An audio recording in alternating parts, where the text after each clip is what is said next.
Dengan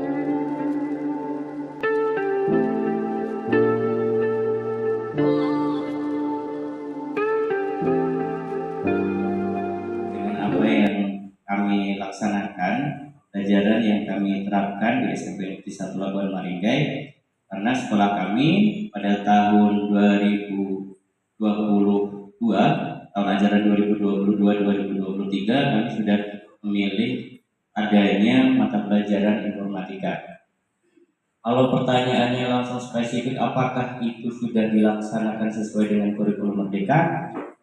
Itu kami masih ragu, karena pada prakteknya kita bicara tentang kurikulum Merdeka, faktanya kita masih mengajar dengan cara kurikulum 2013. Hanya saja mungkin ada beberapa cara, ada beberapa hal yang sedikit menjadi pembeda tentang mungkin kedalaman materi, serta aspek-aspek lain yang mungkin ada kerjasama dengan siswa dalam melaksanakan proyek mata pelajaran. Oke, dari sini saya sampaikan dulu bahwa proyek yang dimaksud itu bukan proyek kurikulum merdekanya, tapi ada proyek di mata pelajarannya yang itu nanti ada berkaitan dengan tugas-tugas siswa seperti itu. Nah, dari sini perlu kita ingat kembali bahwa di dalam materi informatika itu terdapat 9 spesifikasi yang materi yang dibilang menjadi 9 bahasan utama. Dari 9 bahasan utama itu sebenarnya di setiap sekolah kalau misalkan mampu silakan dalam 1 tahun itu dimuatkan di dalam mata pelajaran informatika.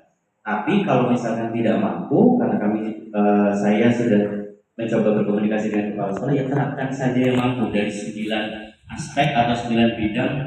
Sistem komputer, kemudian analisis data, itu kan sesuatu yang berbeda.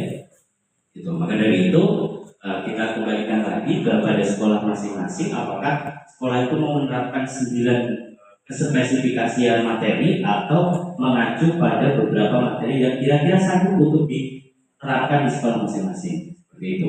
Nah, dari kami sendiri itu lebih mengarah membagi dari 9 materi ini ya, berpikir komputasional, teknologi informasi, sistem komputer, jaringan, analisis data, algoritma, dampak sosial, dan praktik lintas bidang. Ini kami tahun kemarin tidak mengadakan praktik lintas bidang karena ini kami terkendala kira-kira apa ya yang waktu kemarin itu belum disampaikan, atau ada kolaborasi apa sih di praktik lintas bidang.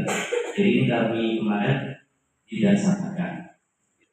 Nah, kemudian dari 1 semester itu yang kami lakukan kemarin, karena baru pertama ya, itu kami hanya berfokus pada yang pertama teknologi informasi, yang kemudian yang kedua adalah berpikir komputasional. Sistem komputer kami ajarkan hanya sedikit-sedikit, dan kurang lebihnya karena ini mengacu pada TIK yang diajarkan kurikulum sebelumnya, jadi ini tidak terlalu jauh dengan bahasan dari TIK yang barangkali kalau misalkan nanti kita akan lebih maju lagi materinya, ya kita akan membahas tentang jaringan komputer dan analisis data. Nah, ini yang berkaitannya agak lebih masuk lagi ke spesifik bidang ilmu komputer gitu.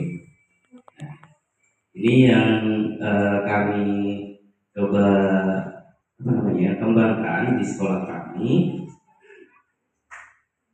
Ini ada jumlah atau fase-fasenya yang bisa digunakan. Bukan fase. Jamnya, jumlah jamnya yang kita coba terapkan di sekolah kita. Tapi kalau misalkan memang ini tidak sesuai dengan perkiraan di sekolah masing-masing, ya disesuaikan saja. Ini hanya sebagai gambaran. Oke, seperti itu. Nah, kemudian karena materi dari informatika ini saya anggap berbeda dengan TIK, otomatis di sini ada beberapa cara belajar yang mungkin juga berbeda. Pasti berbeda, bukan hanya berbeda, pasti berbeda karena yang saya coba pahami di sini di kurikulum Merdeka ini bukan lagi kita mengoperasionalkan alat atau teknologi dalam membantu pekerjaan manusia, tapi kita diminta untuk menganalisis atau berpikir Kira-kira teknologi itu dibutuhkan atau tidak sih? Atau bisa tidak sih sebuah teknologi itu mengefisiensikan kerjaan manusia? Kemarin ada dari satu bahasa itu di berpikir komputasional, salah satu materi yang disampaikan itu kan bukan lagi tentang TIK-nya, tapi bagaimana cara pemecahan masalah yang menggunakan logika berpikir. Barangkali kita bisa sampaikan seperti ini. Kalau misalkan di satu gedung ini terdapat 20 kardus, kemudian kita memiliki komputer. Komputer itu memiliki dimensinya masing-masing yang tidak sama. Kira apakah itu nanti 20 kardus tersebut bisa informatika itu seperti itu, mengajak siswa untuk bernalar, tidak lagi seperti kita cara menggunakan Microsoft Word, cara menggunakan Microsoft Excel, tidak seperti itu. Nah, itu yang saya pelajari, yang coba saya pahami di materi itu. Dan kalau misalkan terkait dengan buku yang saya gunakan, kurang lebih sama karena ini dapatnya dari pihak rekanan yang difasilitasi oleh Dana Bos melalui kepala sekolah. Buku pegangannya tadi ini.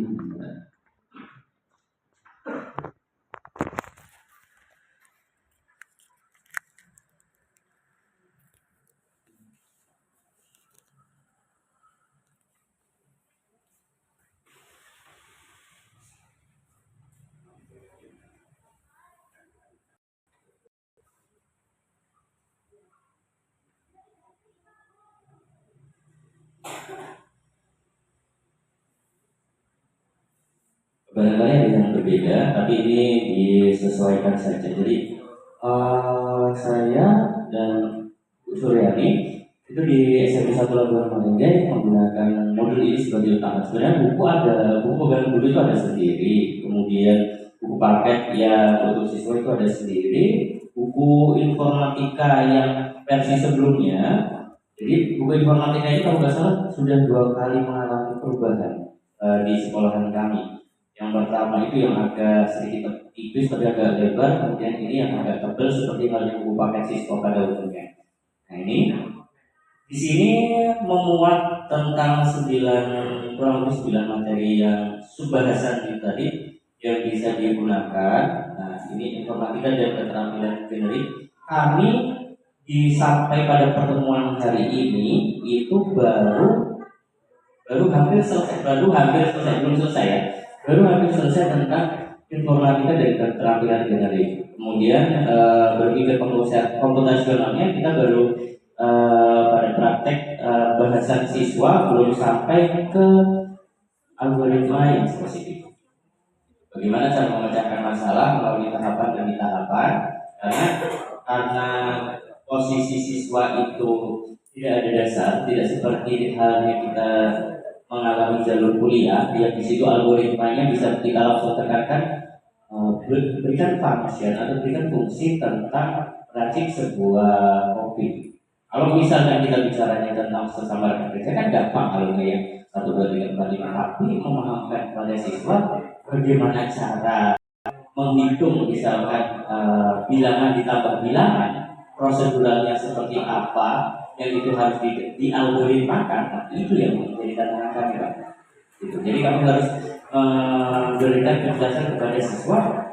Ya kalau misalkan ada 2 angka yang digunakan, harus ada penanggung-nya dulu. Jadi kayak misalkan kita menjelaskan bagaimana cara membuat kopi, ya taruh dulu ini gelas, ini kopi, dan ini gula. Gitu. Kami menjelaskan sesederhana mungkin. Gitu. Karena kalau hanya disampaikan saja, saya akui untuk materi ini berat, sangat berat untuk siswa, sangat berat. Tiba-tiba mereka diberikan algoritma, apa itu maksudnya, gitu kan? Perlu kita pecahkan. Bahkan saya kalau misalnya menjelaskan bagaimana cara membuat kopi, gitu, ini kan ada nanti di bahasan itu boleh disampaikan. Walaupun di buku nggak ada, karena saya mengambil contoh yang di buku lebih kompleks, saya sederhanakan lagi. Pakai cara yang lebih sederhana lagi. Cara membuat kopi, yang pertama, apakah kita boleh menuangkan air terlebih dahulu? Tidak. Kalau misalkan airnya dituangkan terlebih dahulu, itu nanti kan airnya akan lebih cepat dingin nantinya. sementara kopinya belum dimasukkan. Proporsinya itu nanti akan lebih ke kadar kopinya akan berkurang. Nah, sampai seperti itu Bapak dan Ibu. Menjelaskan informatika supaya siswa-siswa itu beneran ya menangkaplah SMP kelas 7. Nah, memahami informatika yang bagaimana tentang algoritma, bagaimana cara berpikir komputasional gitu. Barangkali kita lebih bisa menyederhanakan ke kehidupan kita yang mungkin bisa dihubungkan dengan kehidupan anak-anak gitu.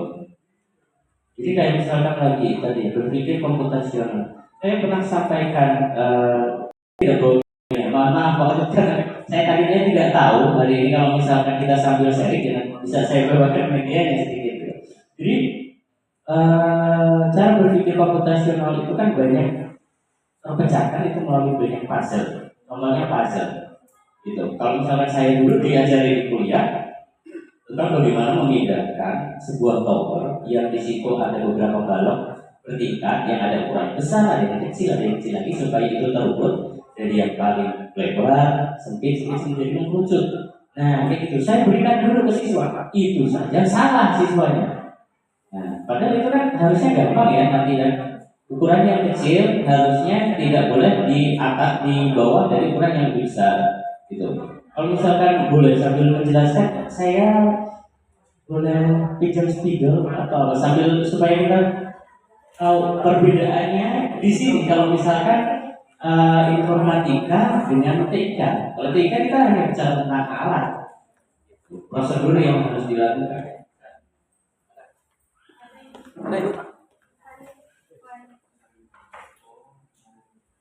Oke, saya mohon izin ini untuk agak dulu pengalaman ya. Jadi saya untuk mengajarkan informatika atau kayak tentang berpikir komputasional, karena berpikir komputasional kan berpikir berdasarkan cara berhitung yang benar, komputasi, perhitungan yang sesuai dengan prosedur. Nah, saya memberikan salah satu treatment ke siswa, kita bisa berpikir komputasional dari misalkan ini ada menara. Dulu saya kenal ini adalah menara Hanoi. Di salah satu ini berpikir komputasional. Jadi kalau misalkan ternyata di sini ada ini balok yang muatannya 2, di sini ada balok yang muatannya 4. Kemudian yang di sini ada yang muatannya 6. Gitu. Ini mengetes bagaimana komputasional itu bekerja pada otak mereka. Pertanyaannya gampang sih. Kalau misalkan memang tersusun rata seperti ini artinya kan mengerucut ke bawah, menjadi sedikit ke bawah. Saya acak waktu itu. Nah, ini supaya bisa menjadi kerucut ke atas, itu kan berarti ada langkah demi langkah yang harus mereka kerjakan. Pertama, barangkali dari sini kita gambarkan dulu yang poin paling lebar atau benda paling lebar itu dipindahkan dulu dari sini ke sini. Nah, kemudian dari sini kita posisi ini di tahap 1, Saya menjelaskan tahap 1 ini kan berarti posisi ini kosong. Nah, dari sini ini pindah ke sini lagi di tahap kedua. Sampai nanti pada tahap ke ini. Nah, saya tadinya kan langsung memberikan menara Hanoi ini yang sudah saya buatkan sendiri itu untuk ke siswa, bagaimana cara memecahkan sebuah persoalan ini secara runtut dengan prosedur yang benar. Jadi kita juga sama-sama berpikir bahwa informatika itu tidak harus tentang sintak itu yang pseudocode ataupun tahapan-tahapan yang berkaitan dengan bahasa pemrograman itu ada, tapi di bagian yang lain dari berpikir komputasional itu juga kita perlu tanamkan bahwa mereka itu harus tahapan demi tahapan untuk bisa mengerti sesuatu. Tidak hanya berorientasi bahwa ini adalah Microsoft Word, ini adalah internet, ini adalah jaringan komputer. Banyak sekali materi-materi di sini ataupun di yang saya dapat itu ternyata malah justru luas sekali untuk memberikan pemahaman bahwa cara berpikir itu harus runtut, harus berdasarkan sesuai dengan komputasi seperti itu. Kalau misalkan ternyata nanti barangkali ada yang berbeda cara pandangnya dalam memberikan arahan, nah silakan kita sambil diskusi. Nah kalau misalnya ini ditanyakan satu demi satu materinya, nah, saya bingung apa yang harus saya sampaikan duluan gitu ke bapak dan ibu sekalian. Cuma ada hal-hal yang penting yang barangkali ini perlu saya sampaikan kepada rekan-rekan supaya kita satu pemahaman bahwa di kurikulum merdeka itu kita tidak lagi berorientasi pada cara-cara yang harus sesuai tuntut dengan buku. Microsoft Word, Excel, dan PowerPoint itu kalau di buku paket itu kan udah paten, tidak ada debat sama sekali. Padahal seperti itu. Tapi di kurikulum merdeka kita coba cari cara yang lain. Apakah hanya terbatas pada Microsoft Word saja? Tidak. Saya mengajarkan kepada mahasiswa saya gitu, terkait dengan membuat presentasi. Walaupun presentasi itu kan materinya mungkin cuma sedikit, bisa cuma satu kali pertemuan di sini. Nah, di situ saya mencoba menggunakan Canva karena zaman sekarang menggunakan PowerPoint itu malah justru lebih memberatkan siswa. Mereka kebanyakan harus membuka laptop kan, atau membuka Office yang ada di HP. Nah, sementara Office yang ada di HP itu saya rasa itu cenderung berat. Menggunakan Canva jauh lebih menarik dan lebih efisien. Gitu. Jadi barangkali kalau misalkan kami dibilang terlalu berani dalam mengambil langkah, ya, tapi kami juga berdasarkan atas kebutuhan yang ada di lapangan, gitu. Terlalu berat kalau misalkan harus menyampaikan PowerPoint, sementara siswa-siswa di kami itu belum tentu ada yang punya laptop, belum tentu ada yang punya komputer. Akhirnya kami bersepakat, ya, sudah gunakan Canva, gunakan editing video dan lain sebagainya sebagai bentuk pengumpulan tugas. Seperti itu Bapak dan Ibu, monggo silakan kalau misalnya ada yang mau disampaikan atau sharing. Yang jelas materi ini kalau saya suruh menjelaskan semuanya di depan benar-benar tidak kuat saya.